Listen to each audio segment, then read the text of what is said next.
ছোটবেলায় আমার হাতে ছিল অফুরন্ত অবসর। আস্তে আস্তে যখন বড় হতে লাগলাম, অবসরের সময়গুলো ধীরে ধীরে কমতে শুরু করলো। পড়াশোনায় থাকাকালীন তাও কিছুটা অবসর পাওয়া যেত বইকি, কিন্তু কর্মজীবনে প্রবেশের পর জীবন কেমন যেন আরও ব্যস্ত হয়ে উঠল। সর্বশেষ যখন সংসার জীবনে পা রাখলাম, যখন অনেকগুলো মানুষের ভরণ পোষণ, দায় দায়িত্ব আর দেখভালের দায়িত্ব কাঁধে চাপল, বিপুল বিস্ময়ে আমি লক্ষ্য করলাম নিজেকে দেওয়ার মতো ফুরসত এখানে অত্যন্ত বিরল।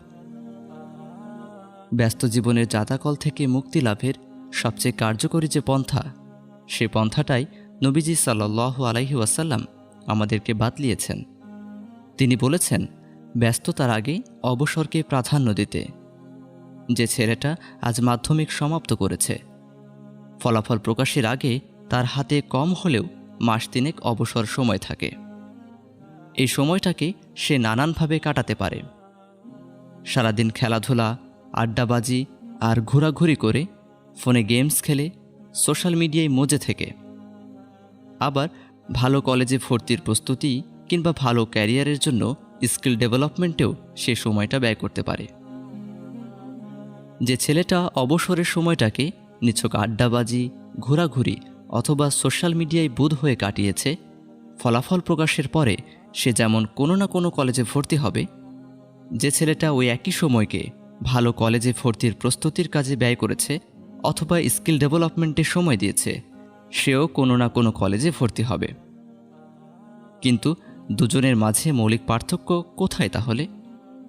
পার্থক্য হলো, ভালো প্রস্তুতি থাকায় একজন ভালো কলেজে ভর্তি হতে পারবে, অথবা স্কিল ডেভেলপ করায় সে ক্যারিয়ার প্রস্তুতিতে অনেক দূর এগিয়ে থাকবে।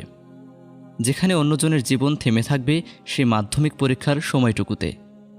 অবসর সময়ের সঠিক ব্যবহার আমাদের জীবনে এভাবেই মৌলিক পার্থক্য গড়ে দেয়। যাপিত জীবনে কম বেশি অবসর আমাদের হাতেও ধরা দেয়। আমাদের কারো কারো চাকরি জীবন হয়তো অন্য অনেকের তুলনায় সহজ, খুব বেশি ঝক্কি ঝামেলা থাকে না। সপ্তাহে হয়তো 2 থেকে 3 দিন ছুটিও থাকে। কেউ কেউ হয়তো হোম অফিস করারও সুযোগ পায়।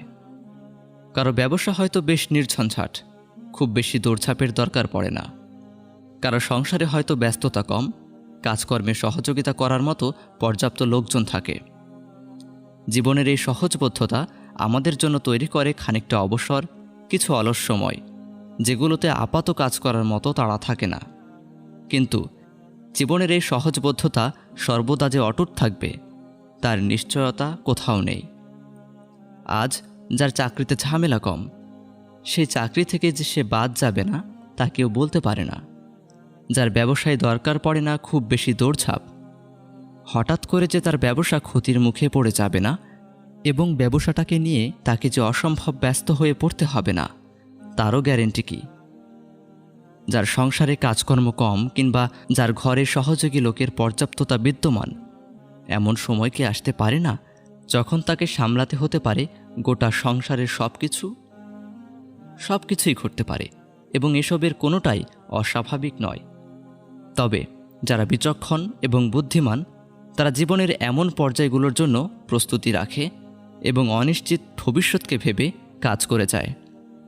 যে লোকের আছে সহজ চাকরি, সে যদি তার অবসরের সময়গুলোতে বাড়তি কোনো কাজ শিখে রাখে বা নিজের স্কিলটাকে যদি আরও বাড়িয়ে নেয়, যার ব্যবসায়ে তেমন দৌড়ঝাঁপের দরকার পড়ে না, সে যদি হাতে থাকা বাড়তি সময়গুলো যেনতেনভাবে পার না করে আলাদা কোনো স্টার্ট আপ বিজনেস বা নিজের ব্যবসাটাকেই আরও সম্প্রসারণের কাজে মনোযোগী হয়, যার সংসারে ব্যস্ততা কম, সে যদি নিজের অবসরের সময়গুলোতে শিখে রাখতে পারে জরুরি কোনো বিষয়, তাহলে ব্যস্ততা ভর করার দিনগুলোতে এসে যখন সে পেছনে তাকাবে, তার মনে হবে জীবনের সময়গুলো অপচয় হয়নি, ভালো কাজে ব্যয় হয়েছে। এই পূর্ণতাবোধ, এই আত্মতুষ্টি তাকে এনে দেবে সত্যিকার এক জীবনের স্বাদ। ব্যস্ত জীবনে প্রবেশ করার পরে আমাদের এমন অনেক কিছুই করতে বা শিখতে ইচ্ছে করবে, যা করার পর্যাপ্ত সময় জীবনে আর কখনোই পাওয়া যাবে না। তখন আমরা আফসোস করে বলবো, ইস, যদি জীবনের অমুক সময়গুলো এভাবে অপচয় না করে এই কাজগুলো করতাম বা এই জিনিসগুলো শিখতাম, তাহলে কতই না উপকার হতো। ঠিক একই কথা আমল ইবাদতের বেলাতেও। আমাদের জীবনে যখন পর্যাপ্ত অবসর থাকে তখন সুযোগ থাকে আল্লাহ সুবহানাহু ওয়া তাআলার বেশি বেশি ইবাদত বন্দেগী করার। প্রতিদিন অনেক বেশি কুরআন তিলাওয়াত, জিকির আজকার, প্রতিদিন অনেক বেশি নফল ইবাদত, মাসের মধ্যে অনেক বেশি নফল সিয়াম রাখা ইত্যাদি। ব্যস্ততা ভর করলে জীবন তো এমন অবস্থাতে উপনীত হতে পারে যে 5 ওয়াক্ত ফরজ সালাতগুলো আদায় করতেই আমরা হিমশিম খেতে পারি।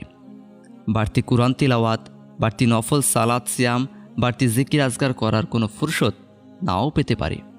সেই দিনগুলোর কথা ভেবে আমরা যদি আমাদের অবসরের সময়গুলোকে আমল ইবাদতে রাঙিয়ে নিতে পারি তাহলে ব্যস্ততার সময়ে আমাদের যে অপারগতা সেটা অবশ্যই আল্লাহ সুবহানাহু ওয়া তাআলা ক্ষমা করবেন।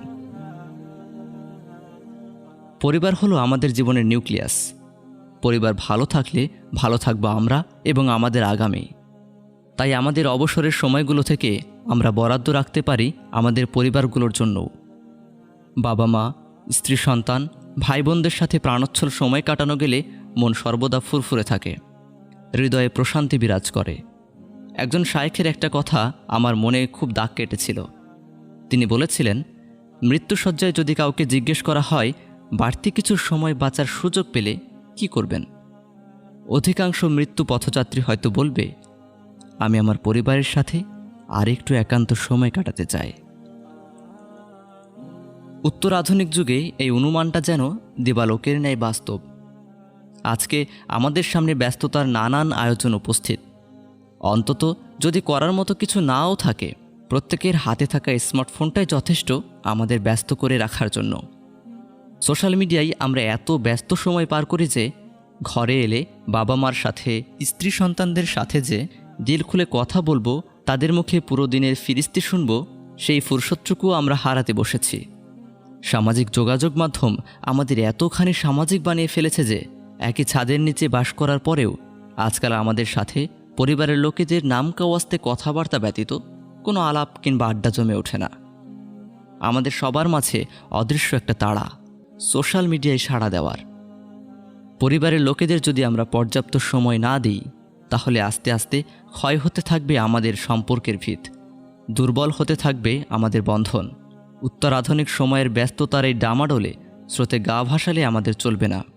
আমাদেরকে টিকিয়ে রাখতে হবে পরিবার, ইস্পাত দৃঢ় রাখতে হবে সম্পর্কের বন্ধনগুলোকে। আর এসবের মূল শর্ত পর্যাপ্ত সময় দেওয়া। সত্যিকার ব্যস্ততা যখন ঘিরে ধরবে, হাজার ইচ্ছে করলেও আমরা পরিবারের লোকেদের জন্য পর্যাপ্ত সময় বের করতে পারবো না। তাই অবসরের যে সময়টুকু, সেই সময়টুকুর বড় একটা অংশ আমরা বরাদ্দ রাখব আমাদের পরিবারের জন্য।